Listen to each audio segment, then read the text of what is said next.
ታላቁ ተጋድሎ ምዕራፍ 39 የመከራ ዘመን።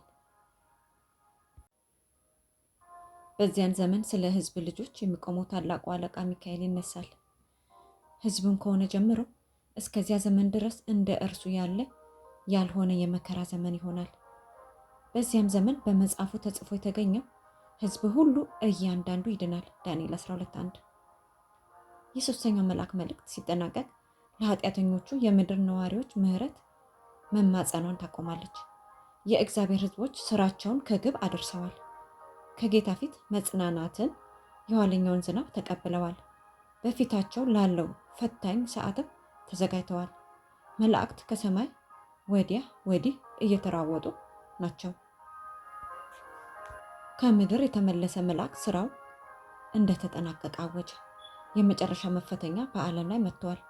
ለመለኮታዊ መመሪያ ታማኝ መሆናቸውን ያስመሰከሩት ሁሉ የሕያው አምላክን ማህተም ተቀብለዋል።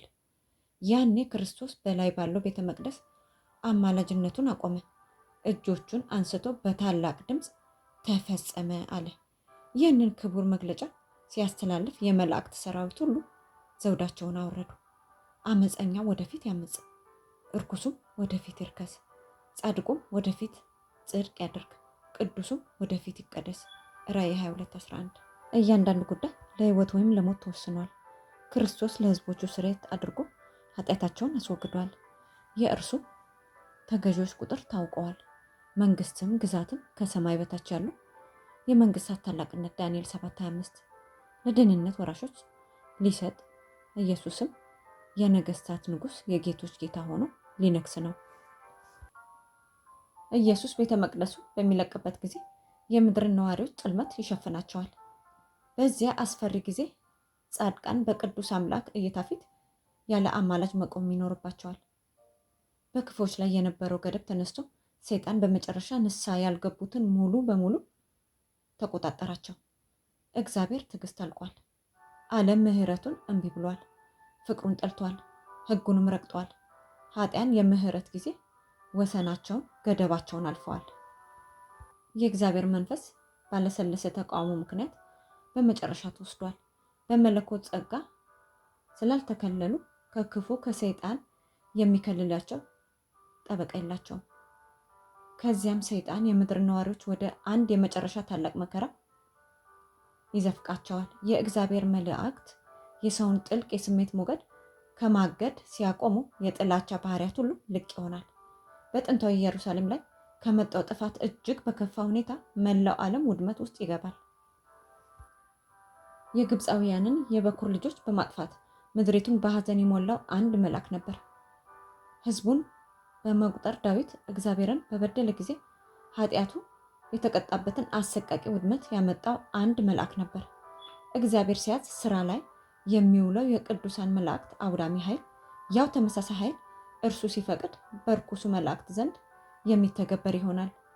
በሁሉም ስፍራ ውድመት ለማሰራጨት መለኮታዊ ፈቃድ ብቻ እየጠበቁ አሁን በተጠንቀቅ የቆሙ ኃይላት አሉ። የእግዚአብሔርን ሕግ የሚጠብቁ እነርሱ በዓለም ላይ ለሚወርደው ፍርድ ምክንያት እንደሆኑ ተደርገው ሲከሰሱ ቆይተዋል። የተፈጥሮ መናወጥ ምድርን በሰቆቃ እየሞላው ያለው በሰዎች መካከል ላለው ጥላቻና ደም መፋሰስ ምክንያት ተደርገው ይፈጃሉ። የመጨረሻውን ማስጠንቀቂያ ያጀበው ኃይል አማጽያንን አስቆጥቷቸዋል። መልእክቱን በተቀበሉ ሁሉ ላይ ንዴታቸው ይቀጣጠላል። የጥላቻንና የስደትን መንፈስ ሰይጣን ከነበረው በላይ እንዲጠነክር ያነሳሳል። የእግዚአብሔር መገኘት በመጨረሻ ከአይሁድ ምድር ሲወሰድ ካህናትና ሕዝቡ አላወቁትም። በሰይጣን ቁጥጥር ስር ሆነው እጅግ ዘግናኝና አረመኔ በሆነ ምኞት ቢማረኩም አሁንም የእግዚአብሔር ምርጥ እንደሆኑ ያስቡ ነበር። የቤተ መቅደሱ አገልግሎት ቀጠለ። በተበከሉት መሰዊያዎች መስዋዕት ይቀርብ ነበር። አገልጋዮቹና ሐዋርያቱ ለማረድ በሚሻ የእግዚአብሔር ውድ ልጅ ደም ኩነኔ ባለበት ሕዝብ ላይ መለኮታዊ በረከት ይወርድ ዘንድ በየቀኑ ምልጃ ይቀርብ ነበር። የማይቀለበሰው የቤተ መቅደሱ ውሳኔ በሚታወጅበት ጊዜ፣ የዓለም መጨረሻም ለዘላለም በሚወሰንበት ጊዜ የምድር ነዋሪዎች እንዲሁ አያውቁትም። የእግዚአብሔር መንፈስ በስተመጨረሻ ከሕዝቡ ከተወሰደ በኋላ የሃይማኖት ስርዓቱ የሚቀጥል ይሆናል። የክፋት ልዑል አረመኔ ንድፉን ያሳካ ዘንድ እነርሱን የሚያነሳሳበት ሰይጣናዊ ቅንዓት ለእግዚአብሔር ያለውን ቅንዓት መልክ ይይዛል።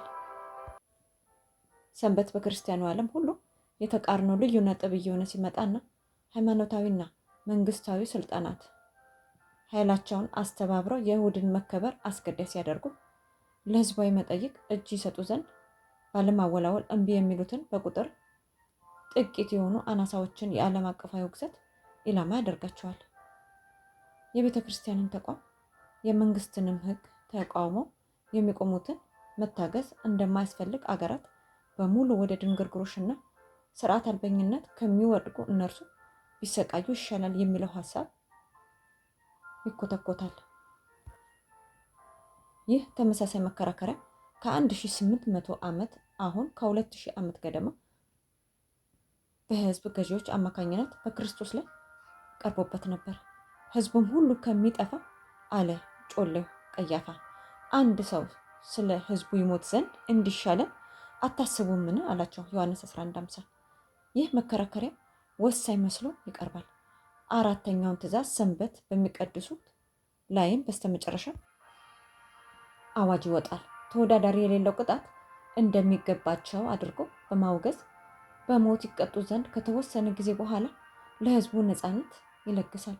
ሮማዊነት በአሮጌው ዓለም እንዲሁም ፕሮቴስታንትነት በአዲሱ ዓለም መለኮታዊ መመሪያዎችን በሚያከብሩ ላይ ተመሳሳይ መንገድን ይከተላሉ። ከዚያም በነቢዩ የያዕቆብ መከራ ተብሎ ወደተገለጸው የመከራና የጭንቀት ትዕይንት የእግዚአብሔር ህዝቦች ይዘፈቃሉ። እግዚአብሔር እንዲህ ይላልና የሚያስፈራ ድምፅ ሰምተናል፣ የፍርሃት ነው እንጂ የሰላም አይደለም። ፊት ሁሉ ወደ ጥቁረት መገርጣት ተቀየረ። ወዮ ያ ቀን ታላቅ ነውና እርሱንም የሚመስል የለምና። ያ የያዕቆብ መከራ ዘመን ነው፣ ነገር ግን ከእርሱ ይድናል። ኤርምያስ 30:5-7። ከኤሳው እጅ ይድን ዘንድ በጸሎት የታገለው ያዕቆብ የጭንቀት ሌሊት ዘፍጥረት 32:24-30 በመከራ ዘመን የእግዚአብሔርን ህዝብ ተሞክሮ የሚወክል ነው። ለኤሳው የተባለውን በረከት ለማግኘት የተከናወነው የማታለል ተግባር በወንድሙ አደገኛ ዛቻዎች ተደናግጦ ያዕቆብ ህይወቱን ለማትረፍ ኮበለለ።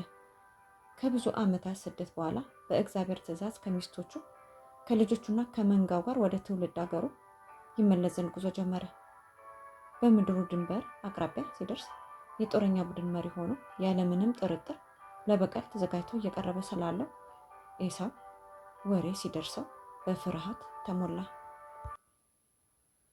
ያልታጠቀውና መከላከያ የሌለው የያዕቆብ ቡድን የጥልና የፍጅት ተጠቂ መሆኑ አይቀሬ መሰለ። ከድንጋጤና ከፍርሃት ሸክም በተጨማሪ ራስን የመኮንን የሚደቁስ ክብደት ተሰማው። ይህንን አደጋ ያመጣው የራሱ ኃጢአት ነበርና ብቸኛ ተስፋው የእግዚአብሔር ምሕረት ነበር። ብቸኛው ቅጥሩ ጸሎት መሆን አለበት። ያም ሆኖ የመጣውን አደጋ ይቀለብስ ዘንድ በወንድሙ ላይ ላጠፋው ጥፋት መሻሪያ ይሆን ዘንድ በእርሱ በኩል መደረግ ከሚገባው ያላደረገው ነገር አልነበረም። የእግዚአብሔር ሕዝቦችም ወደ መከራ ዘመን በተቃረቡ ጊዜ መላምትን ትጥቅ ያስፈቱ ዘንድ የህሊና ነፃነትን አደጋ ላይ ከጣለው ክስተት ለማትረፍ ራሳቸውን በትክክለኛው ብርሃን ያደርጉ ዘንድ ሁሉንም ጥረት ማድረግ ይገባቸዋል። ጭንቀቱን እንዳያዩ ቤተሰቡን ከሰደደ በኋላ ከእግዚአብሔር ጋር ይማለድ ዘንድ ያዕቆብ ብቻውን ቀረ። ኃጢአቱን ተናዘዘ። እግዚአብሔር ላሳየው ምሕረት በምስጋና እውቅና ሰጠ። በጥልቅ ራስን ማዋረድ ለአባቶቹ ስለገባው ቃል ኪዳን ለራሱ ስለተሰጠው በቤቴል ሌሊትና በስደት ምድር ስላየው ራእይ ተስፋዎች ተማጸነ። በህይወቱ ላይ መከራ መጥቷል። ሁሉም ነገር አደጋ ላይ ነው። በጨለማውና ጸጥታ በሰፈነበት በእግዚአብሔር ፊት መጸለዩንና ራሱን ዝቅ ማድረጉን ቀጠለ። በድንገት አንድ እጅ በትከሻው ላይ አረፈበት። ህይወቱን የሚሻ ጠላት መሰለውና ተስፋ በቆረጠ ኃይል ከአጥቂው ጋር ታገለ። ጎህ መቅደስ ሲጀምር እንግዳው ከሰው በላይ የሆነውን ኃይሉን ተጠቀመ። በተነካ ጊዜ ኃያሉ ሰው የሰለለ መስሎ በሲቃ እየለመነ ረዳተ ቢስ ሆኖ በሚስጥራዊ ተፎካካሪው አንገት ላይ ወደቀ። ያዕቆብ ከቃል ኪዳኑ መልአክ ጋር ሲታገል እንደነበር አሁን አወቀ። ምንም እንኳን የአካል ጉዳተኛ የሆነና እጅግ ከባድ የህመም ስሜት ውስጥ የነበረ ቢሆንም ዓላማውን ግን አልተወም። በኃጢአቱ ግራ መጋባቱን፣ ጸጸትንና ችግርን ለረዥም ጊዜ አስተናግዷል። አሁን ይቅር እንደተባለ ማረጋገጫ ማግኘት አለበት። መለኮታዊ ጎብኝ መሄድ የፈለገ መሰለ። ያዕቆብ ግን በረከትን በመለመን እንደያዘው ቀረ። መልአኩም ሊነጋ አቀላልተዋል እና ልቀቀኝ ልሄድ አለው። ሆኖም የሃይማኖቱ አባት ካልባረከኝ አልለቅህም አለው። ምን አይነት መተማመን፣ ልበ ሙሉነት፣ ምን አይነት አልነቃነቅ ባይነትና ጽናት ነው እዚህ ላይ የተንጸባረቀው! ይህ የትዕቢትና በራስ የመተማመንን መጠይቅ ቢሆን ኖሮ ያዕቆብ በቅጽበት በጠፋ ነበር። የእርሱ ተማጽኖ ግን ደካማነቱንና ዋጋ ቢስነቱን የሚናዘዝ ሆኖም ቃል ኪዳን ጠባቂ በሆነ አምላክ ላይ የሚተማመን መሆኑን የሚያረጋግጥ ነበር። መልአኩንም አሸነፈ፣ በረታም። ሆሴ 12:4 ራስን በማዋረድ በጸጸትና ራስን በማስረከብ ይህ ኃጢአተኛ ስህተትን የሚያደርግ ሟች የሰማይን ግርማዊነት አሸነፈ። የሚንቀጠቀጥ እጁን በእግዚአብሔር ተስፋዎች ላይ አጣበቀ። መጠን የለሽ የፍቅር ልብም የኃጢአተኛውን ተማጽኖ መልሶ ይሰድ ዘንድ አልተቻለውም። ለእድሉ እንደ ማረጋገጫ ሌሎችም የእርሱን ምሳሌ እንዲከተሉ ለማበረታታት የኃጢአቱ ማስታወሻ የነበረው ስሙ ወደ ድሉ መታሰቢያነት ተቀየረ። ያዕቆብ እግዚአብሔርን ማሸነፍ የመቻሉ ጭብጥ ሰዎችንም ማሸነፍ እንደሚችል ማረጋገጫ ነበር። ጌታ የእርሱ ከለላ ነበርና የወንድሙ ቁጣ ይገናኝ ዘንድ ከዚያ ወዲያ ፍርሃት አልነበረበትም። በኃጢአቱ ምክንያት ያጠፋው ዘንድ መብት እንዳለው በመናገር ሰይጣን ያዕቆብን በእግዚአብሔር መላእክት ፊት ከሶት ነበር።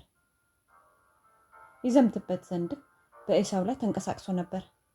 በሃይማኖት አባቱ ረዥም የትግል ሌሊትም ተስፋ ሊያስቆርጠውና እግዚአብሔርን የጨበጠበትን ሊያስለቅቀው ይችል ዘንድ ጥፋተኛ እንደሆነ እንዲሰማው ለማድረግ ሰይጣን በኃይል ይጥር ነበር። ያዕቆብ ተስፋ ወደ መቁረጥ አፋፍ ተጠግቶ ነበር። ሆኖም ያለ ሰማይ እርዳታ መጥፋቱ አይቀሬ እንደሆነ ያውቅ ነበር። ታላቁን ኃጢአቱን ከልቡ ተጸጽቷል። ለእግዚአብሔር ምሕረትም ተማጸነ። ከዓላማው ንቅንቅ የሚል አልነበረም። መልአኩን ግጥም አድርጎ ያዘ። እስከሚሳካለትም ድረስ ልባዊ በሆነና ሲቃ በተሞላበት ጩኸት ጥያቄውን ገፋበት። በያዕቆብ ላይ ይነሳ ዘንድ በኤሳው ተጽዕኖ ያሳደረው ሰይጣን በመከራው ዘመንም የእግዚአብሔርን ሕዝቦች ያጠፋቸው ዘንድ ኃጢያንን ያነሳሳል። ያዕቆብንም እንደከሰሰ ሁሉ በእግዚአብሔር ሕዝቦች ላይም ክሱን ይሰነዝራል። የእርሱ ተገዥ እንደሆነ አድርጎ ዓለምን ይቆጥራል። የእግዚአብሔርን ትእዛዛት የሚጠብቀው ትንሽ መንጋ ግን የበላይነቱን እየተቋቋመ ነው። እነርሱን ከምድር ገጽ ማጥፋት ከቻለ ድሉ ሙሉ ይሆንለታል። ቅዱሳን መላእክት ሲጠብቋቸው ያያል። ኃጢአታቸው ይቅር ተብሎላቸው መሆን አለበት ብሎም ይደመድማል። በላይኛው መቅደስ ጉዳያቸው እንደተወሰነ ግን አያውቁ። ያደርጓቸው ዘንድ የፈተነባቸውን ኃጢአቶች ልቅም አድርጎ ያውቃቸዋል። እነዚህንም ኃጢአቶች አጋኖ በእግዚአብሔር ፊት በማቅረብ ልክ እንደ እርሱ ሁሉ እነዚህ ሰዎችም በእግዚአብሔር ዘንድ ተቀባይነት ማጣት የሚገባቸው እንደሆኑ አድርጎ ያቀርባቸዋል። ትክክለኛ ፍርድ የሚፈርድ ከሆነ ጌታ እርሱንና መላእክቱን አጥፍቶ የእርሱን የሕዝቡን ኃጢአት ይቅር ማለት እንደማይችል ይናገራል። የእርሱ ጉዳይ እንደሆኑ አስረግጦ በመናገር ያጠፋቸው ዘንድ ለእጁ ተላልፈው እንዲሰጡ ይጠይቃል። ሰይጣን የእግዚአብሔርን ሕዝቦች በኃጢአታቸው ምክንያት ሲከሳቸው ጥግ ድረስ እንዲፈትናቸው ጌታ ይፈቅዳል። በእግዚአብሔር ያላቸው መተማመን፣ እምነታቸውና ጽናታቸው በጥብቅ ይፈተናል። ያለፈውን ሲከልሱ ሳለ ተስፋቸው ይሟሸሻል። በሕይወታቸው ሁሉ የሚያዩት መናኛ መልካምነት ነውና ደካምነታቸውና ጥቅመቢስነታቸውን ጠንቅቀው ያውቃሉ። ጉዳዮቻቸው ተስፋ ቢስ እንደሆኑ፣ የቆሻሽነታቸው እድፍ ፈጽሞ ሊታጠብ የማይችል እንደሆነ በሚያደርግ ሀሳብ ሊያስበረግጋቸው ሰይጣን ይጥራል። በእንደዚህም ሁኔታ እምነታቸውን አውድሞ ለፈተናዎቹ እጅ እንዲሰጡ ከእግዚአብሔር ጎራ ከመቆም ፈቀቅ እንዲሉ ተስፋ ያደርጋል። ምንም እንኳ የእግዚአብሔር ሕዝቦች ያጠፏቸው ዘንድ በቆረጡ ጠላቶቻቸው የሚከበቡ ቢሆንም የሚያሳስባቸውና የሚያስጨንቃቸው የሚሰቃዩበት ስቃይ ግን ለእውነት ሲሉ የሚደርስባቸው የስደት ፍራቻ አይደለም። እያንዳንዱ ኃጢአታቸው ንስሐ አልተገባበትም ብለው ይፈራሉ። በራሳቸው ባለው አንዳንድ ድክመቶችም በምድር የሚኖሩትን ይፈትናቸው ዘንድ በዓለም ሁሉ ላይ ሊመጣ ካለው ከፈተናው ሰዓት እጠብቅሃለሁ ራዕይ 3:10 የሚለውን የአዳኙን ተስፋ ማስተዋል ይሳናቸዋል። ይቅር እንደተባሉ ማረጋገጫ ቢኖራቸው ከግርፋት ወይም ከሞት አያፈገፍጉም። ነገር ግን የተገባቸው አለመሆናቸውን ካረጋገጡ በራሳቸው የባህሪ ግድፈት ምክንያት ሕይወታቸውን ቢያጡ የእግዚአብሔር ቅዱስ ስም ይነቀፋል። በሁሉም አቅጣጫ የክህደት ሴራዎች ይሰማሉ። የአመፅንም ሕያው ስራ ይመለከታሉ። ከዚያም ይህ ታላቅ ክህደት ያበቃ ዘንድ የክፎችንም ኃጢአት መቋጫ ያገኝ ዘንድ ጠንካራ ፍላጎት፣ ልባዊ የሆነ የነፍስ መሻት በውስጣቸው ይነሳሳል። የአመፅን ስራ ይቋቋሙ ዘንድ እግዚአብሔርን ሲማጸኑ ሳለ የክፋትን ኃይለኛ ማዕበል ለመቋቋምና ለመግፋት የቀራቸው ኃይል እንደሌላቸው ሲያዩ ራሳቸውን በጽኑ ይወቅሳሉ። ያላቸውን ኃይል ሁሉ ክርስቶስን ለማገልገል ቢጠቀሙበት ኖሮ ከብርታት ወደ ብርታት እየተሸጋገሩ ድል ያደርጓቸው ዘንድ የሰይጣን ኃይላት አቅም ከእነርሱ ይልቅ አናሳ ይሆን ነበር ብለው ያስባሉ። ጉልበቴን ያዝ፣ ከኔ ጋር ሰላም ያድርግ፣ ከኔ ጋር ሰላም ያድርግ ኢሳይያስ 27:5 እያሉ በእግዚአብሔር ፊት ነፍሳቸውን በማሰቃየት ባለፈው ንስሐ ስለገቡባቸው በርካታ ኃጢአቶች እያመለከቱ የአዳኙን ተስፋ ይማጸናሉ። ጸሎታቸው ወዲያውኑ ስላልተመለሰ እምነታቸው አይደክምም። እጅግ ከባዱን ድንጋጤ፣ ፍርሃትና ጭንቀት ቢያስተናግዱ ምልጃውን አያቋርጡም። ያዕቆብ መልአኩን እንደተጠማጠመ ሁሉ እነርሱም የእግዚአብሔርን ብርታት ይጠማጠማሉ። የነፍሳቸው ቋንቋም ካልባረከኝ አልለቅህም ይሆናል። ያዕቆብ ብኩርናውን ያገኘበትን የማጭበርበር ኃጢአት ከአሁን ቀደም ባይናዘዝ ኖሮ እግዚአብሔር ጸሎትን ባልሰማው፣ ሕይወቱንም ባልጠበቀለት ነበር። እንደዚሁም በፍርሃትና በስቃይ እየተገረፉ ሳለ የእግዚአብሔር ሕዝቦች በፊታቸው ያለ ያልተናዘዙት ኃጢአት ቢኖርባቸው ኖሮ ተሸናፊ በሆኑ ነበር። ተስፋ መቁረጥ እምነታቸውን ይበጥሰዋል። ይቤዣቸው ዘንድም እግዚአብሔርን ለመማፀን መተማመን አይኖራቸውም። ነገር ግን ያልተገባቸው የመሆናቸው ጥልቅ ስሜት ቢኖርም የሚገለጥ የተደበቀ ጥፋት አይኖርባቸውም። ኃጢአቶቻቸው ከወዲሁ ለፍርድ ቀርበው ተወግዷል። ወደ ማስታወስ ያመጧቸው ዘንድም አይቻላቸውም። ተራ በሆኑ የሕይወት ጉዳዮች ላይ አለመተማመናቸውን እግዚአብሔር እንዳላየ እንደሚያልፈው ያምኑ ዘንድ ሰይጣን ብዙዎችን ይመራቸዋል። ጌታ ያዕቆብን ያስተናገደበት ሁኔታ ግን ክፋትን በምንም አይነት እንደማያጸድቅ ያሳያል። ለኃጢአታቸው ምክንያት ለመፈለግ የሚደክሙ በሰማይ መጽሐፍትም ተመዝግበው ኑዛዜ ሳይደረግባቸውና ይቅር ሳይባሉ እንዲቀሩ የሚፈቅዱ እነርሱ በሰይጣን ይሸነፋሉ። ሞያቸው የበለጠ ከፍ ከፍ ያለ፣ የያዙትም ስፍራም የበለጠ የተከበረ ሲሆን በእግዚአብሔር እይታ አካሄዳቸው የበለጠ ከባድ፣ አሳዛኝ ይሆናል። የታላቁ ጠላታቸው ድልም በዚያው መጠን የበለጠ እርግጠኛ ይሆናል። ለእግዚአብሔር ቀን ለመዘጋጀት የሚዘገዩ እነርሱ ያንን እድል በመከራ ዘመን ወይም በቀጣይ ጊዜያት ያገኙት ዘንድ አይችሉም። የእንደዚህ ያሉት ሁሉ ጉዳይ ተስፋ ቢስ ነው። ሳይዘጋጁ ወደዚያ የሚያስፈራ የጦርነት ጊዜ የሚደርሱት ታማኝ ነን ባይ ክርስቲያኖች በተስፋ መቁረጥ ውስጥ ሆነው በሚለበለቡ በሚሰቃዩ ቃላት ኃጢአታቸውን ሲናዘዙ ኃጢያን በጭንቀታቸው ሐሴት ያደርጋሉ። እነዚህ ኑዛዜዎች የኤሳው ወይም የይሁዳ አይነት ባህሪ ያላቸው ናቸው። እነዚህን ጸጸቶች የሚያደርጉ እነርሱ መተላለፍ በሚያስከትለው ውጤት ያዝናሉ እንጂ በበደሉ አይደለም። የሚያለቅሱት ከበደላቸው የተነሳ ሳይሆን መተላለፋቸው የሚያመጣባቸውን ቅጣት በመፍራት ነው። እውነተኛ ጸጸት ክፋትንም መጸየፍ አይሰማቸውም። ቅጣትን በመፍራት ለኃጢአታቸው እውቅና ይሰጣሉ። ሆኖም እንደ ጥንቱ ፈርዖን ፍርድ ቢቀር ሰማይን ወደ መገዳደር ማንነታቸው ይመለሳሉ። በተጨማሪም የተታለሉትን የተፈተኑትንና ለኃጢአት ተላልፈው የተሰጡትን ሆኖም በእውነተኛ ንስሐ ወደ እርሱ የተመለሱትን እግዚአብሔር እንደማይጥል የያዕቆብ ታሪክ ማረጋገጫ ነው።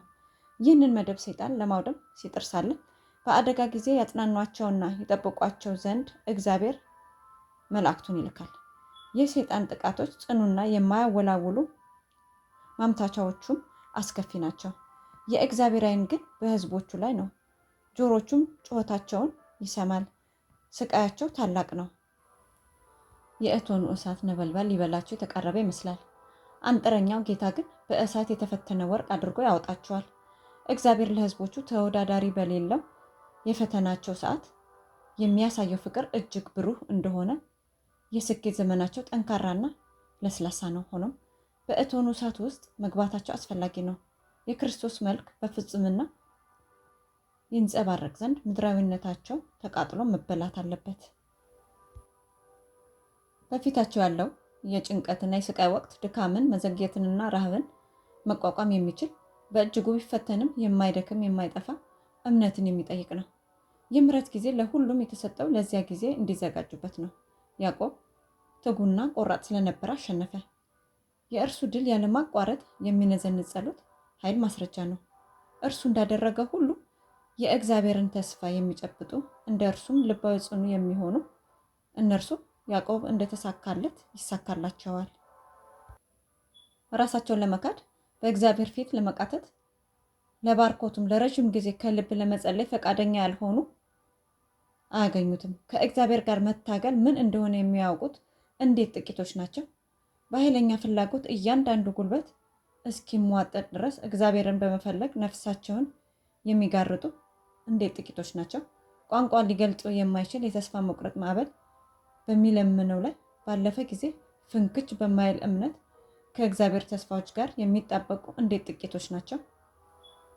አሁን አለ ለማለት የሚከብድ እምነት የሚለማመዱ እነርሱ በሰይጣናዊ ማታለያዎችና ሕሊናን ለማስገደድ በሚወጣ ከባድ ኃይል ቁጥጥር ስር የመሆን ከፍተኛ አደጋ ተጋርጦባቸዋል። ፈተናውን መቋቋም ቢችሉ እንኳን በእግዚአብሔር መተማመንን ልምዳቸው አላደረጉትምና በመከራ ዘመን ወደ ባሰ ጥልቅ ጭንቀትና ስቃይ ይዘፈቃሉ። ቸል ያሏቸውን የእምነት ትምህርቶች በከባድ የተስፋ መቁረጥ ግፊት ስር ሆነው ሊማሩ ይገደዳሉ። ተስፋዎቹ እርግጥ እንደሆኑ እያረጋገጥን አሁን ታማኝና ልባዊ የሆነን እያንዳንዱን ጸሎት መላእክት ይመዘግቡታል። ከእግዚአብሔር ጋር ያለንን ግንኙነት ቸል ከምንል ይልቅ ራስ ወዳድ እርካታዎቻችንን ብንተው ይበጀናል። የእርሱ ይሁንታ ያለው ስር የሰደደ ድህንነትና ተወዳዳሪ የሌለው ራስን መካድ ያለ እርሱ እሽታ ከሚገኝ ሀብት፣ ክብር፣ ምቾትና ጓደኝነት ይልቅ ይሻላል። ለመጸለይ ጊዜ መውሰድ አለብን። በምድራዊ ፍላጎቶች አእምሮቻችን እንዲወሰዱ ከፈቀድን የወርቅ፣ የቤት ወይም የለም መሬት ጣዖቶቻችን ከኛ በመውሰድ እግዚአብሔር ጊዜ ሊሰጠን ይችላል። የእግዚአብሔርን በረከት መጠየቅ የሚችሉበት ካልሆነ በስተቀር ወደ የትኛው መስመር ለመግባት እምቢ የሚሉ ከሆነ ወጣቶች ኃጢአት ይሰሩ ዘንድ አይወሰወሱም።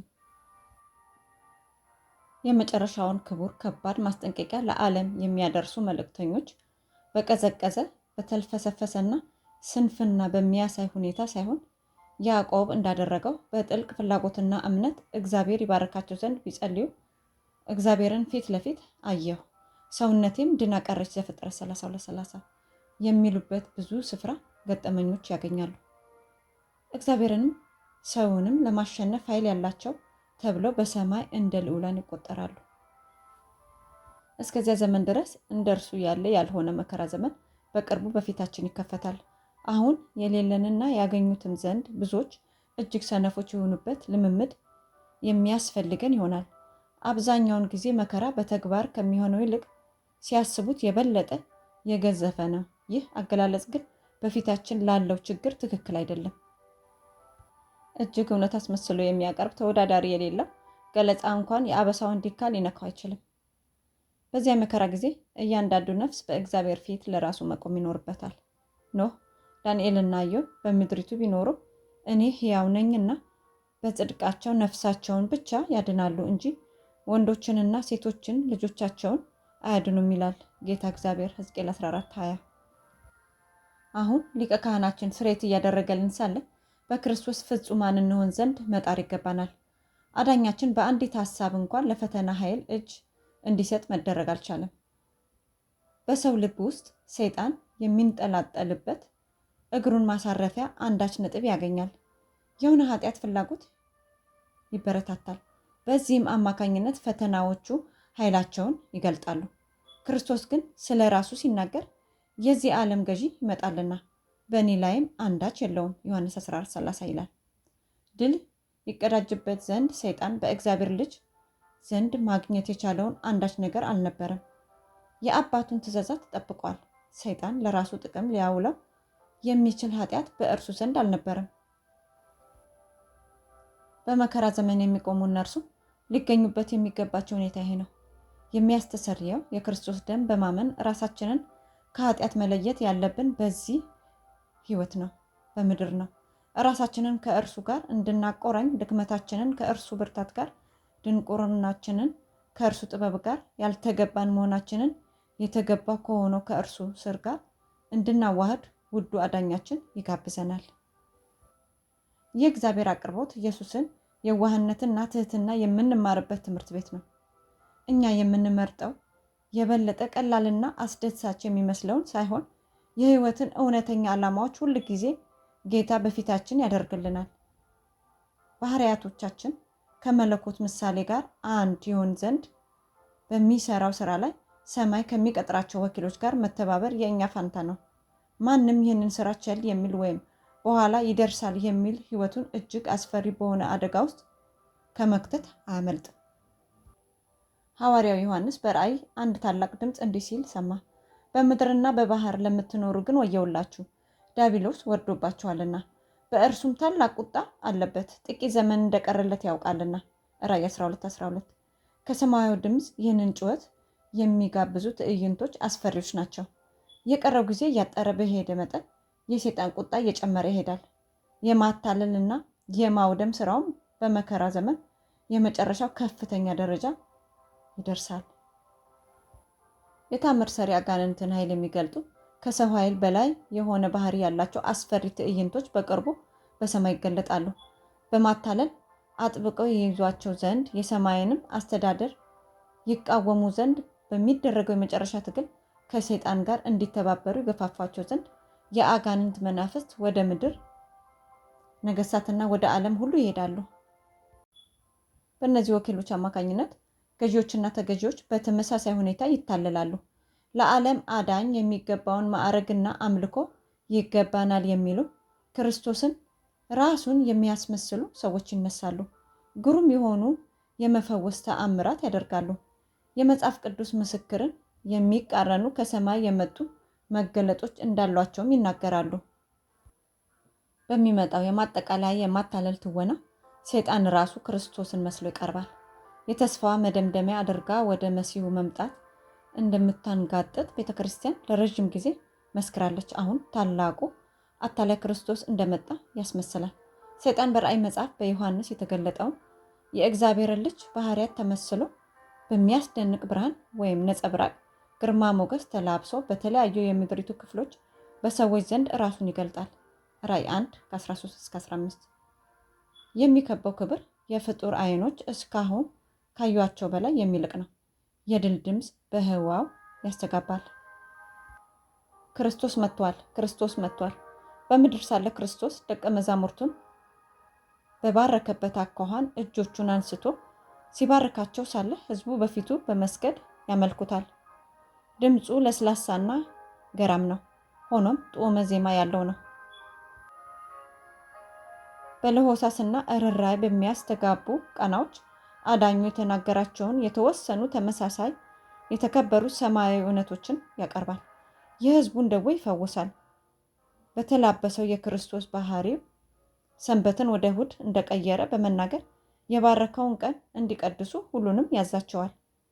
ሰባተኛውን ቀን በቅድስና በመጠበቅ የሚጸኑና እርሱ በብርሃንና በእውነት ወደ እነርሱ የተላኩትን መላእክት አንሰማም በማለት ስሙን እንደሚያረክሱ ይናገራል። ይህ ጠንካራው ድል ሊነሳ ምንም የማይቀረው ማሳሳቻ ነው። ልክ በስምዖን ማጎስ እንደታለሉት ሰማራውያን ሁሉ ከታናናሾቹ ጀምሮ እስከ ታላላቆቹ ድረስ እልፍ አላፋት ይህ ታላቁ የእግዚአብሔር ኃይል ነው እያሉ ለእነዚህ አስማቶች ጆሮ ይሰጣሉ። የሐዋርያት ሥራ 8:10 የእግዚአብሔር ሕዝቦች ግን አይሳሳቱም። የዚህ የሐሰተኛ ክርስቶስ ትምህርቶች መጽሐፍ ቅዱስ በሚያስተምረው መሰረት አይደሉም። የሚባርካቸው አውሬውንና ምልክቱን የሚያመልኩትን ነው። እነዚህ ደግሞ የእግዚአብሔር ያልተቀላቀለ ቁጣ የሚወርድባቸው እነዚያ ህዝቦች እንደሆኑ መጽሐፍ ቅዱስ ይናገራል። በተጨማሪም የክርስቶስን ዳግም ምጽአት ሁናቴ ሰይጣን አስመስሎ እንዲያሳይ አይፈቀድለትም። በዚህ ነጥብ ላይ ስላለው ማታለያ አዳኙ ሕዝቦችን አስጠንቅቋል። የዳግም ምጽአቱን ክስተትም አስቀድሞ በግልጽ ተናግረዋል። ሐሰተኞች ክርስቶሶችና ሐሰተኞች ነቢያት ይነሳሉና ቢቻላቸውስ የተመረጡትን እንኳን እስኪያስቱ ድረስ ታላላቅ ምልክትና እንግዲህ እነሆ በበረሃ ነው ቢሏችሁ አትውጡ፣ እነሆ በእልፍኝ ነው ቢሏችሁ አትመኑ። መብረቅ ከምስራቅ ወጥቶ እስከ ምዕራብ እንደሚታይ የሰው ልጅ መምጣት እንዲሁ ይሆናልና። ማቴዎስ 24 ከ24 እስከ 27 31 25 31 ራእይ 1 7 አንደኛ ተሰሎንቄ 4 16 17 ይህ ምጽአት ተመሳስሎ ሊሰራ የሚችልበት ሁኔታ የለም። በዓለም አቀፍ ደረጃ የሚታወቅ በመላው ዓለም የሚታይ ይሆናል። የመጽሐፍ ቅዱስ ትጉህ ተማሪዎች የሆኑ የእውነትንም ፍቅር የተቀበሉ እነርሱ ብቻ ዓለምን በምርኮ ከሚይዘው ኃይለኛ ማታለያ የሚከለሉ ይሆናሉ። አታላዩ መልኩን ለውጦ ሌላ ቢመስልም በመጽሐፍ ቅዱስ ምስክርነት አማካኝነት እነዚህ የሚለዩት ይሆናል። ፈታኙ ሰዓት ለሁሉም ይመጣል። በፈተና ወንፊት ተነፍቶ እውነተኛው ክርስቲያን ይለያል። የስሜት ሕዋሳቶቻቸው ለሚያቀርቡላቸው መረጃዎች እጅ ላለመስጠት እስኪችሉ ድረስ አሁን የእግዚአብሔር ሕዝቦች በቃሉ በጥብቅ ተመስርተዋልን? እንደዚህ ባለ የችግር ጊዜ ከመጽሐፍ ቅዱስና ከመጽሐፍ ቅዱስ ጋር ብቻ ይጣበቃሉን? ሰይጣን የሚቻለው ከሆነ በዚያ ቀን ለመቆም የሚያስችላቸው ዝግጅት ከማድረግ ይገድባቸዋል። መንገዶቻቸውን ለማጠር ነገሮችን በማደራጀት በምድራዊ ሀብት ይተበትባቸዋል። ልባቸው በዚህ ምድር ሕይወት ጣጣ ጢም ይል ዘንድ ከባድና አድካሚ ሸክም እንዲሸከሙ ያደርጋቸዋል። የፈተና ቀንም እንደ ሌባ ይደርስባቸዋል።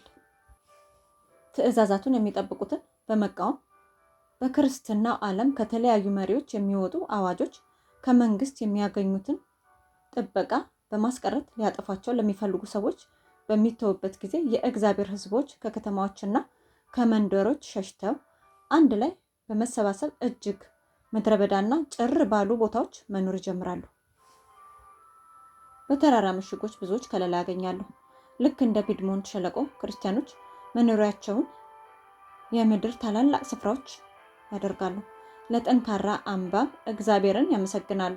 ኢሳይያስ 33:16 ነገር ግን በሁሉም አገራት ያሉ ብዙዎች፣ በሁሉም መደብ ያሉ፣ በከፍታም በዝቅታም ያሉ ሀብታሞችና ድሆች፣ ጥቁሮችና ነጮች ፍርደ ገምድል ወደ ሆነውና ጭካኔ ወደ ተሞላበት ባርነት ይጣላሉ።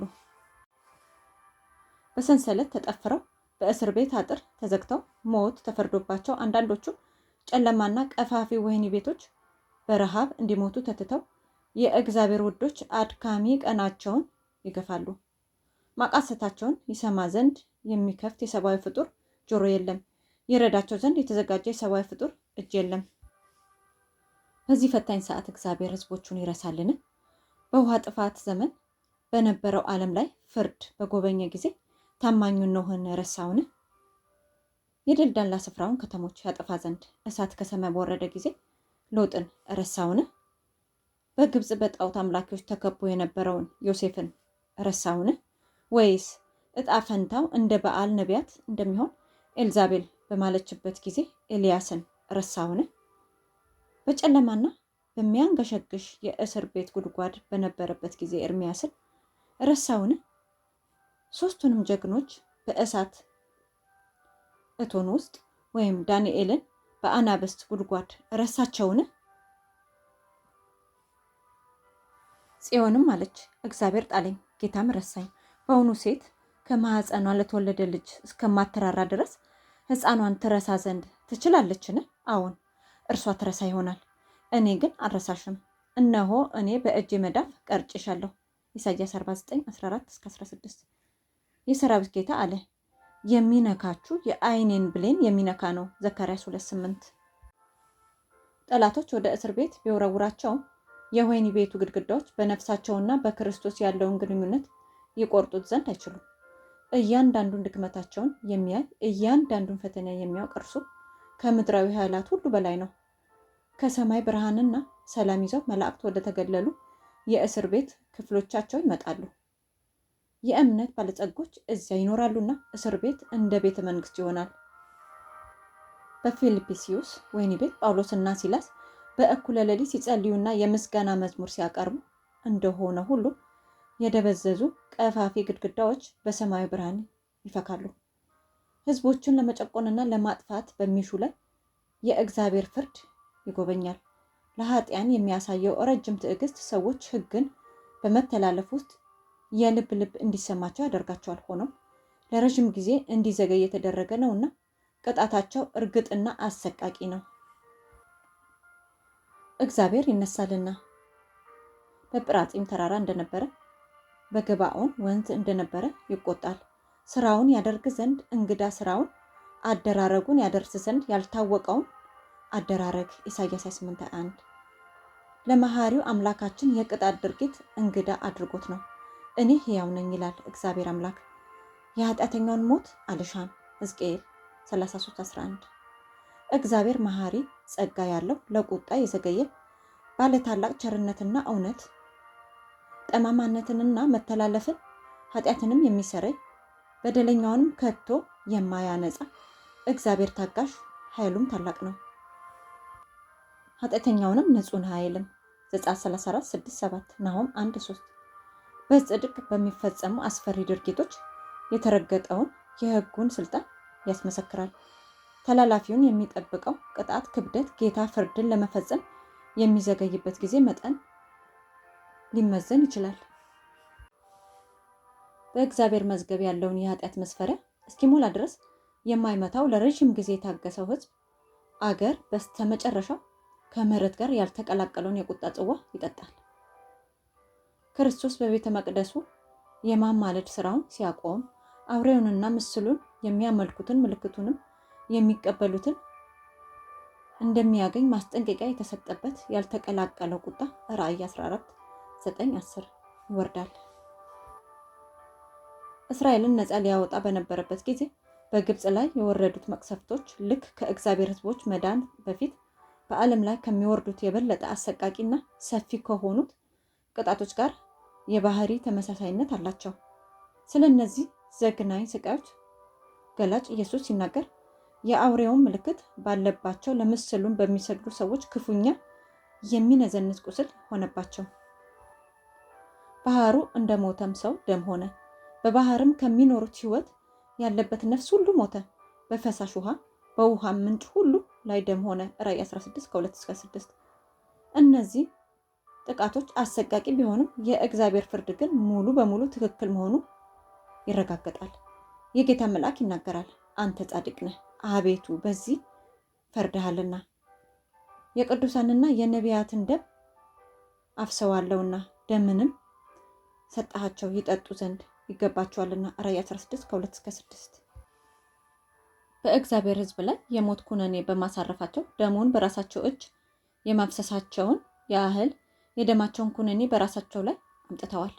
ከአቤል ዘመን ጀምሮ ለፈሰሰ የቅዱሳን ደም ሁሉ ጥፋተኛ እንደሆኑ አድርጎ በእርሱ ዘመን የነበሩትን አይሁዳውያን ክርስቶስ ተናገራቸው።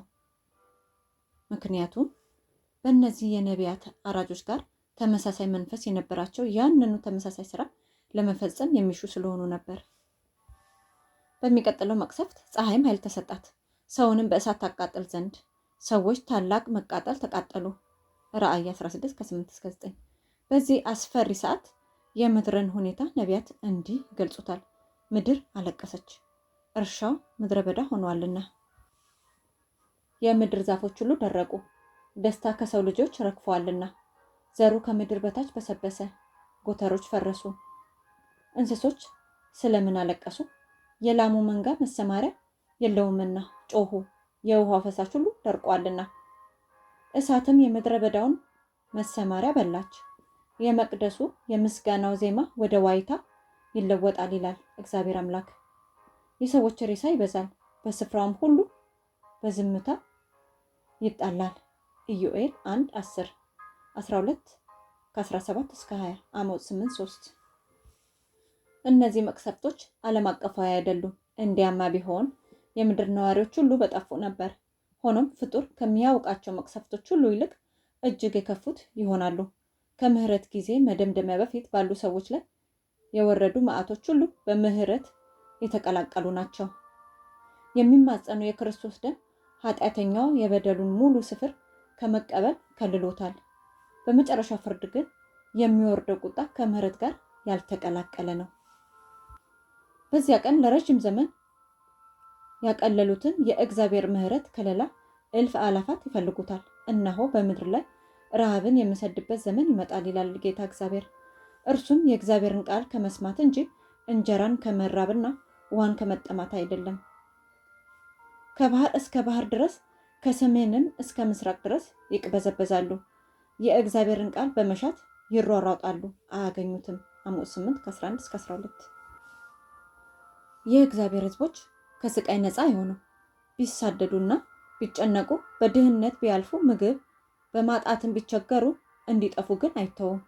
ለኤልያስ የተጠነቀቀ ያ እግዚአብሔር ራሳቸውን መስዋዕት ከሚያደርጉ ልጆች መካከል አንዱን እንኳን ዝም ብሎ አያልፈውም።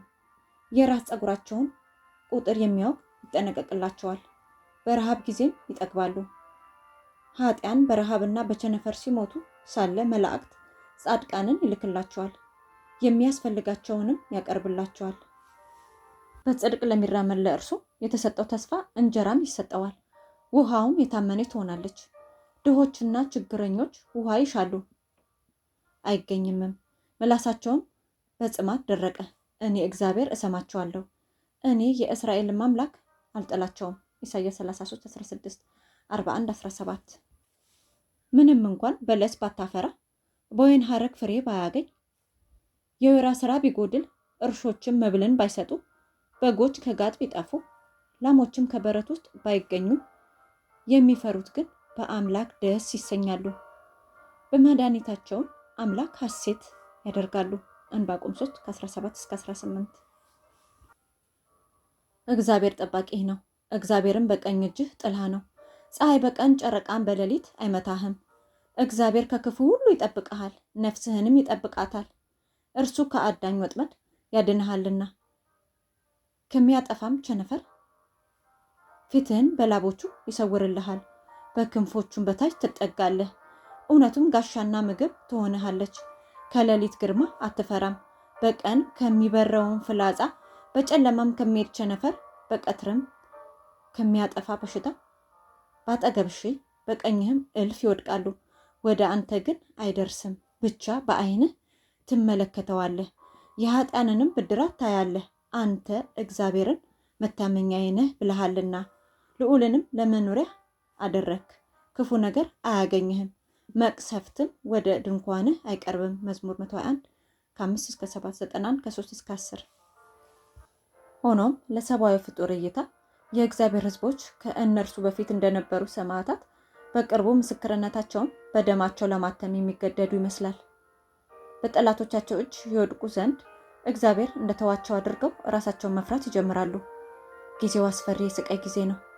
ይበዣቸው ዘንድ ቀንና ሌሊት ወደ እግዚአብሔር ይጮሃሉ። ኃጢያን ይፈነድቃሉ፣ የፌዝ ጩኸታቸውም ይሰማል።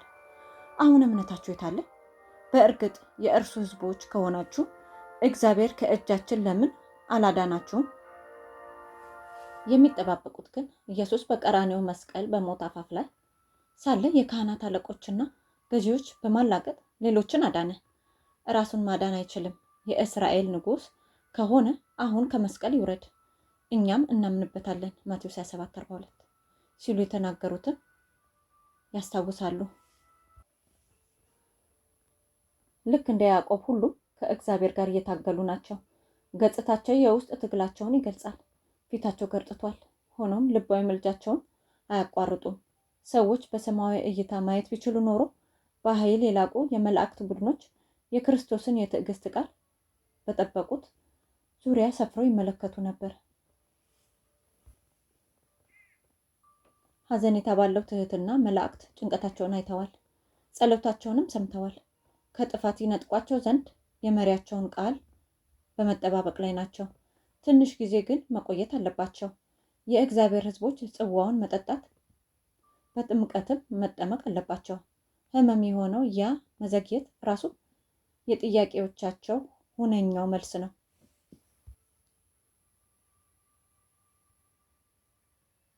ጌታ እንደሚሰራ አምነው ለመቆየት ሲታገሉ ሳለ በሃይማኖታዊ ልምምዳቸው ጊዜ በተግባር ያልተለማመዳቸውን እምነትን ተስፋንና ትዕግስትን እንዲለማመዱ ይመራሉ። ሆኖም ስለተመረጡት ሲባል የመከራው ጊዜ እንዲያጥር ይሆናል።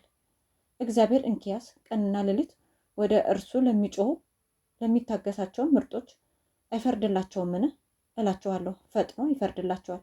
ሉቃስ 18:7-8። ሰዎች ከሚጠብቁት ይልቅ ፈጥኖ መጨረሻው ይመጣል።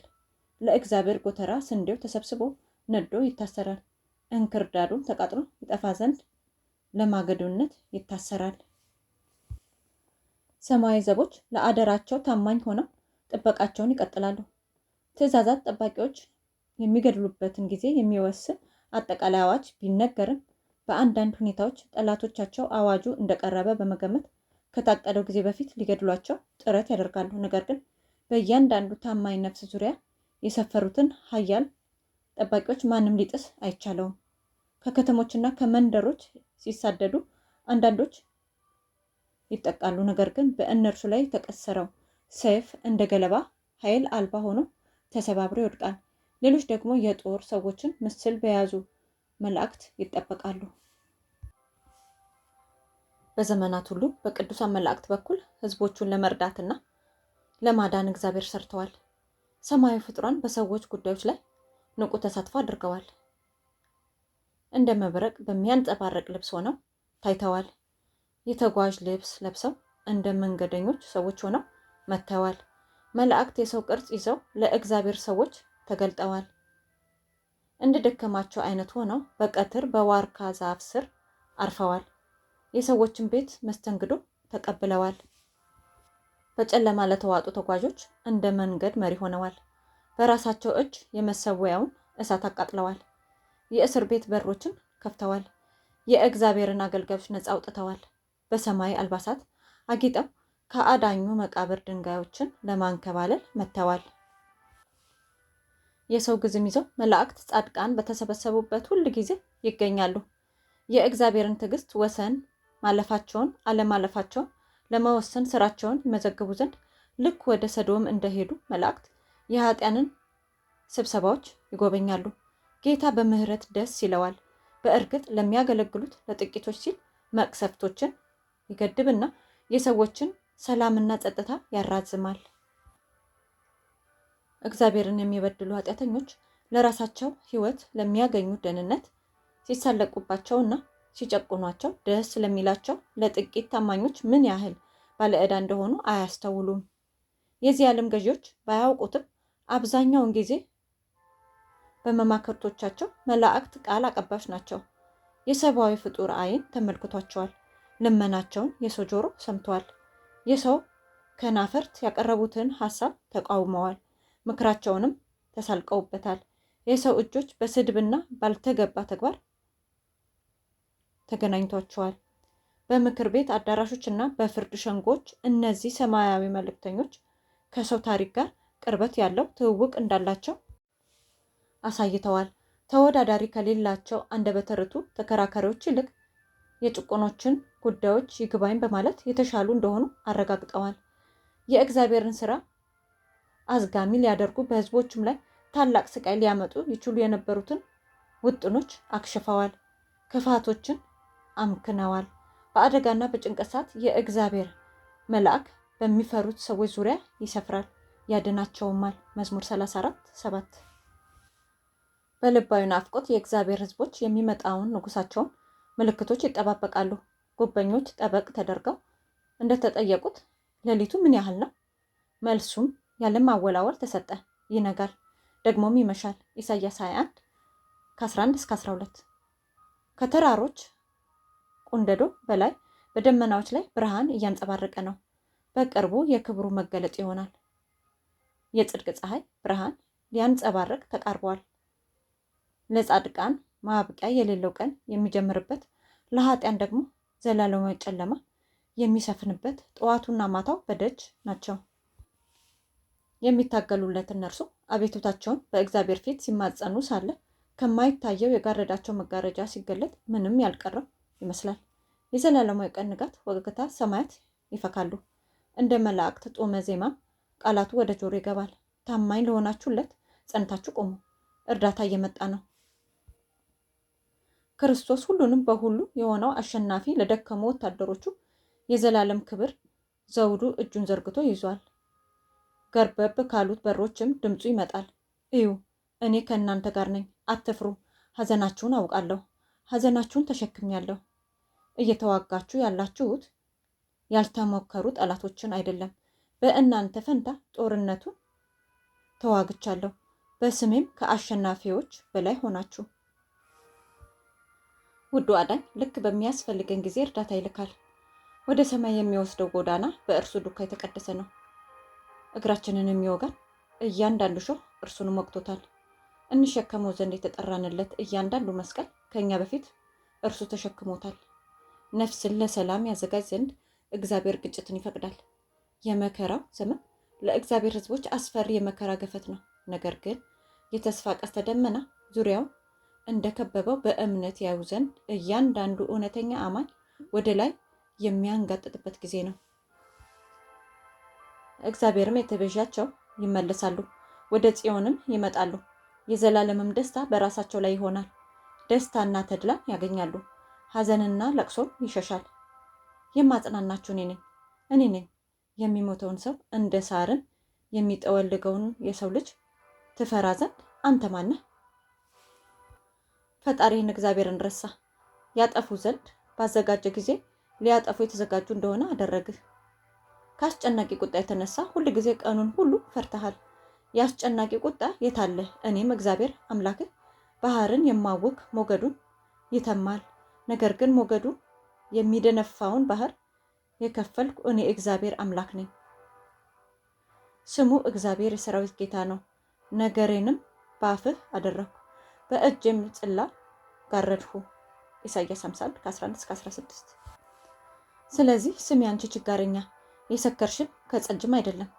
ስለ ወገኑ የሚሟገት አምላክሽ ጌታሽ እግዚአብሔር እንዲህ ይላል፣ እነሆ የሚያንገዳግድ ጽዋ የቁጣዬንም ዋንጫ ከእጅሽ ወስጃለሁ። ደግመሽም ከእንግዲህ ወዲህ አትጠጪውም። ባስጨነቁሽ እጅ አኖረዋለሁ። ሰውነትሽን ዝቅ አድርጊ እንሻገር ዘንድ ባሉሽ፣ ገላሽንም እንደ ትቢያ እንደ መንገድም አደረግሽ። ላላፎች በላይሽ ለሚያልፉ ኢሳይያስ 51 ከ21-23። ምድራዊ ኃይላት ይቃወሟቸው ዘንድ በሚሰለፉበት ጊዜ ሕዝቦቹ በሚገጥማቸው ችግር ላይ ዘመናትን አቆልቁሎ የሚያዩ የእግዚአብሔር ዓይን አተኩሮ ነበር። እንደ ፈለሰ ምርኮኛ በረሃብም ይሁን በጥል የሚመጣን ሞት የሚፈሩ ይሆናሉ። ነገር ግን በእስራኤል ፊት ባህሩን የከፈለ ቅዱስ ጌታ ኃያሉን ጉልበቱን ይገልጣል፣ ምርኮኝነታቸውንም ይለውጣል። እኔ በምሰራበት ቀን እነርሱ የእኔ ገንዘብ ይሆናሉ ይላል የሰራዊት ጌታ እግዚአብሔር። ሰውም የሚያገለግለውን ልጁን እንደሚምር እንዲሁ እምራቸዋለሁ። ሚልክያስ 3:17። በዚህ ጊዜ የክርስቶስ ታማኝ ምስክሮች ደም ቢፈስ ልክ እንደ ሰማዕቱ ደም ለእግዚአብሔር መከር የሚያመጣ ዘር አይሆንም።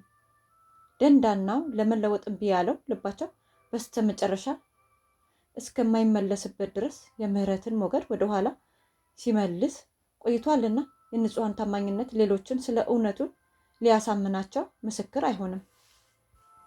አሁን ጻድቃን በጠላቶቻቸው ፊት ታድነው የሚወድቁ ከሆነ ለጽልመት ልዑል ታላቅ ድል ይሆናል። መዝሙረኛው እንዲህ ይላል፣ በመከራዬ ቀን በድንኳኑ ይሰወረኛልና በድንኳኑም መሸሸጊያ ይሸሽገኛልና። መዝሙር 27:5። ክርስቶስ ተናግረዋል፣ ሕዝቤ ሆይ ና ወደ ቤት ግባ፣ ደጅህን በኋላው ዝጋ። ቁጣ እስኪያልፍ ድረስ ጥቂት ጊዜ ተሸሸግ። በምድር በሚኖሩት ላይ በበደላቸው ምክንያት ቁጣውን ያመጣባቸው ዘንድ እነሆ እግዚአብሔር ከስፍራ ይወጣል። ኢሳይያስ 26 ከ20-21። ስማቸው በሕይወት መጽሐፍ የሰፈረ ለመምጣቱም በትዕግስት የጠበቁ የእነርሱ ነፃ መውጣት አንጸባራቂ ይሆናል።